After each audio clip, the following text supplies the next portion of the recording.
大家好，世界上的爱可以有成千上万种的分类，从萍水相逢的初爱到一见钟情的闪爱，从两小无猜的宠爱到救命之恩的恩爱。爱是世界上最简单的存在，因为电光火石之间就能够干柴烈火的发生了。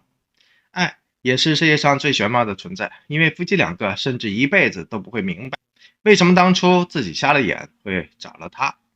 20多年过去了，张大导演的《我的父亲母亲》到现在为止还是8.2的影评高分，这就是经典或者说经典的爱了。那么2年前赵丽颖王一博的一出《有匪》，目前为止依旧是5.5的影评评分，这算不算是经典或者说经典的爱呢？